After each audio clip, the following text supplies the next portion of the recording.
अब हम चलते हैं संकलन निकालने का दूसरा तरीका। संकलन निकालने का जो दूसरा तरीका है टाइप 2, तो इसको हम कैसे निकालते हैं। तो यहाँ देखो, valence electron of central atom.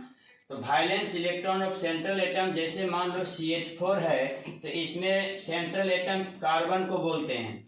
अब क्या करें, नंबर ऑफ मोनोवायलेंट एटम।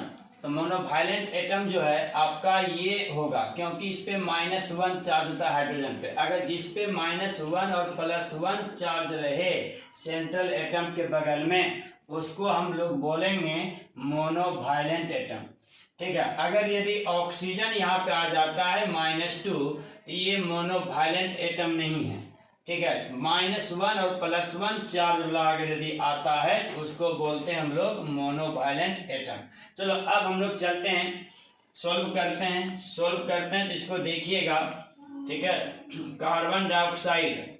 चलो अब हम कार्बन डाइऑक्साइड पे चलते हैं। कार्बन डाइऑक्साइड ये सेंट्रल एटम है, तो इसके बाहरी कक्षा में कितने इलेक्ट्रॉन हैं, 4। अब प्लस, अब ये ऑक्सीजन है, इस पे चार्ज -2 है, तो ये मोनोवायलेंट एटम नहीं है, ये मोनोवायलेंट एटम नहीं है। ये कार्बन जो है आपका सेंट्रल एटम है और ये जो है मोनोवायलेंट एटम नहीं है, क्योंकि इस पे चार्ज -2 होता है। तो इसको नहीं लेंगे, इसका क्या ले लेंगे हम लोग, 0। अब बाय यहाँ पे कर देंगे 2। तो इसको सोल्व करते हैं, कितना हो जाता है, 4/2। अब इसको कैंसिल करेंगे, 2 हो जाता है। तो इसका जो संकलन जो निकल जाएगा, Sp निकल जाएगा। Sp निकल जाएगा संकलन। इसको देख लो, फर्स्ट वीडियो में यहाँ पे बताया गया है। देखो यहाँ पे 2 रहेगा तो Sp। तो चलो अब हम लोग चलते हैं अगला क्वेश्चन की ओर। अब है SF4। तो सल्फर जो है सेंट्रल एटम हुआ, अब इस पे जो है इलेक्ट्रॉन जो होता है बाहरी कक्षा में 6 और प्लस। अब देखो ये मोनोवायलेंट एटम हुआ, क्योंकि इस पे -1 चार्ज होता है फ्लोरीन पे। तो मोनोवायलेंट एटम हुआ, तो यहाँ पे लिख सकते हैं 1, कितना फ्लोरीन है, 4, यहाँ 4 लिखेंगे, 4 फ्लोरीन है, 4 लिखेंगे /2। इसको ऐड करेंगे, कितना हो जाएगा, 10/2, कितना हो गया, 5। अगर यदि 5 हो गया तो Sp3D हो जाएगा, Sp3D हो जाएगा इसका संकरण। अब चलते हैं BF3 पे। F3 पे जो चलेंगे, यहाँ पे देखिए इसका जो होता है बाहरी कोश में जो है 3 इलेक्ट्रॉन होता है, और ये तुम्हारा जो है मोनोवायलेंट एटम है, इसलिए यहाँ पे इसका लेंगे 3 और बाय कर देंगे 2। अब इसको सोल्व करते हैं तो 6/2 कैंसिल करते हैं तो 3 आता है, इसका संकलन हो जाएगा Sp2। अब इसका निकालते हैं, तो यहाँ पे जेनन F4 है, तो जेनन F4 जो है, तो जेनन के बाहरी कक्षा में जो है 8 इलेक्ट्रॉन होता है, और प्लस ये फ्लोरीन जो है मोनोवायलेंट एटम है, क्योंकि 1 चार्ज है माइनस में। तो कितने फ्लोरीन है, 4, तो 4 लेंगे /2। इसको सोल्व करेंगे तो 12/2 कैंसिल कर देंगे 6। अब इसका जो संकलन होगा Sp3D2। अब आगे चलते हैं, इसको देखना है। तो यहाँ पे जेनन है, तो जेनन ये फार्मूला गलत है, तो इस सूत्र को जो हम लोग सुधार करेंगे, तो यहाँ पे 2 हटा देंगे। तो अब जो है जेनन के, यहाँ पे देखना सेंट्रल एटम है, इसके बाहरी कक्षा में 8 इलेक्ट्रॉन होता है, और प्लस ये आपका मोनोवायलेंट एटम नहीं है, क्योंकि -2 चार्ज है, तो इसको कैंसिल कर देंगे। फ्लोरीन आप पे -1 चार्ज है, ये आपका जो है मोनोवायलेंट एटम है, इसलिए यहाँ फ्लोरीन 2 है, तो यहाँ पे 2 लिख देंगे, /2 हो जाएगा। यहाँ पे 10/2 सोल्व करेंगे 5, इसका संकलन हो जाएगा Sp3D। अब इसके बाद चलते हैं नेक्स्ट क्वेश्चन की ओर। अब यहाँ पे हम लोग चलते हैं, यहाँ पे देखते हैं ICl2- है।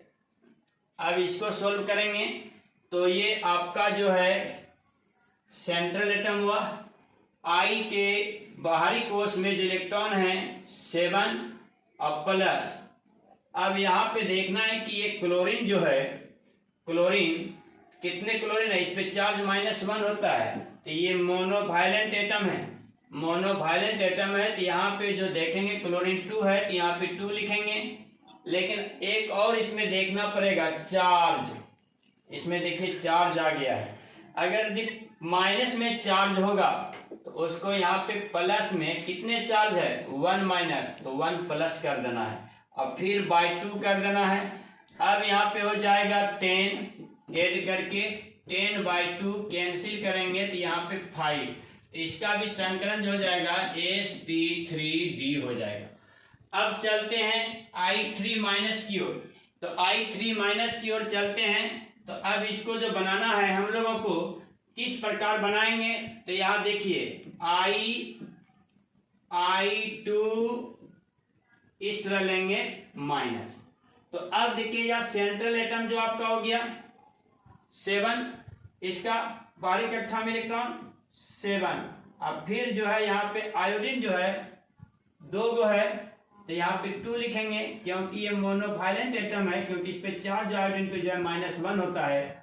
तो अब फिर हम माइनस भी देखना है, माइनस एक बार यहाँ पे +1 लिख देंगे, बाई 2 लिख देंगे। तो ये भी आपका हो गया 10/2 = 5, इसका भी संकलन हो जाएगा sp3d। आगे की ओर चलते हैं। अब हम लोग देखते हैं नेक्स्ट क्वेश्चन, SiCl4, तो ये है सिलिकॉन, सेंट्रल एटम है, इसके बाहरी कोश में 4 इलेक्ट्रॉन होता है। अब ये मोनोवायलेंट एटम है क्योंकि इस पे चार्ज -1 है, तो यह क्लोरीन 4 है तो यहाँ पे 4 लिख देंगे, बाय 2 लिख देंगे।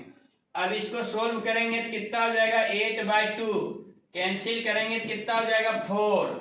अब इसका संकलन जो हो जाएगा sp3। अब आगे को चलते हैं, इसको देखते हैं।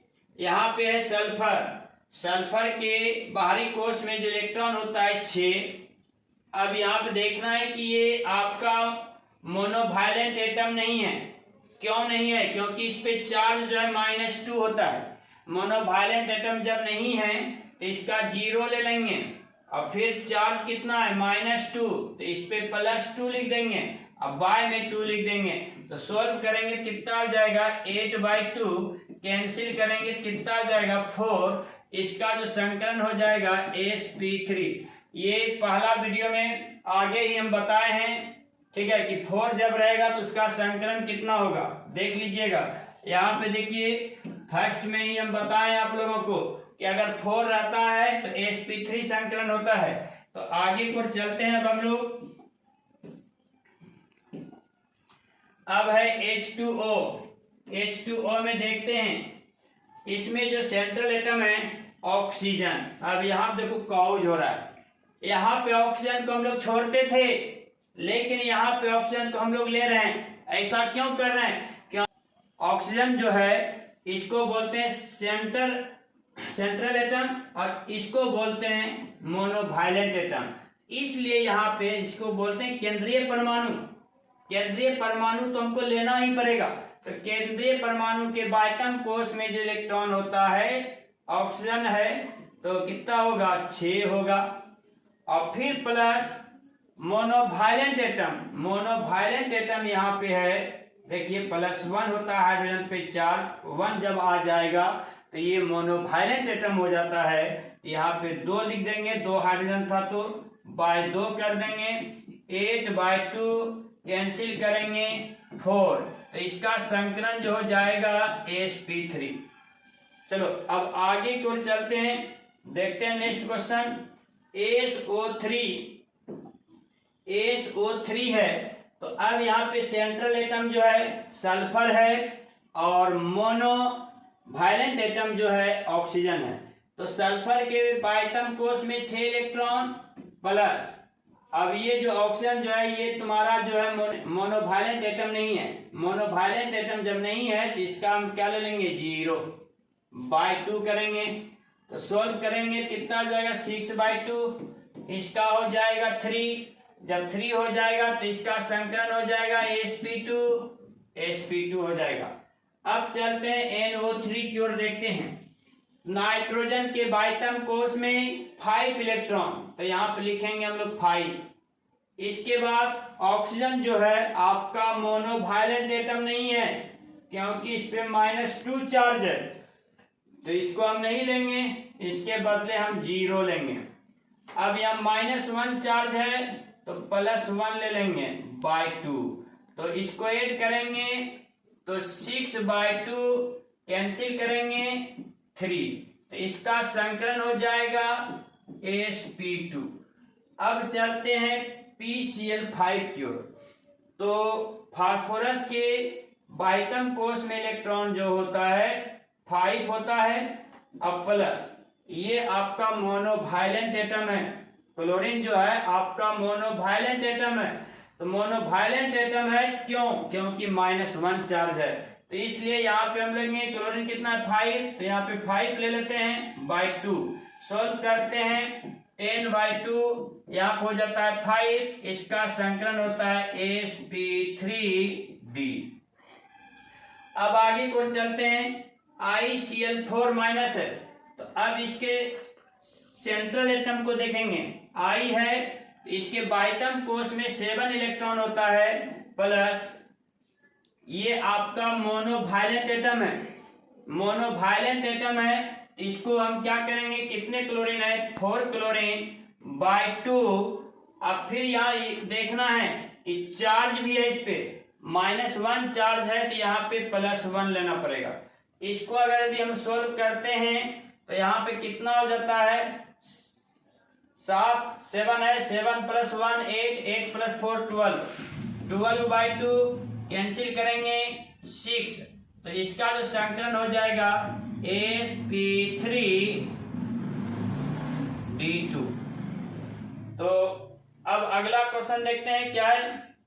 अगला क्वेश्चन जो होगा आप लोग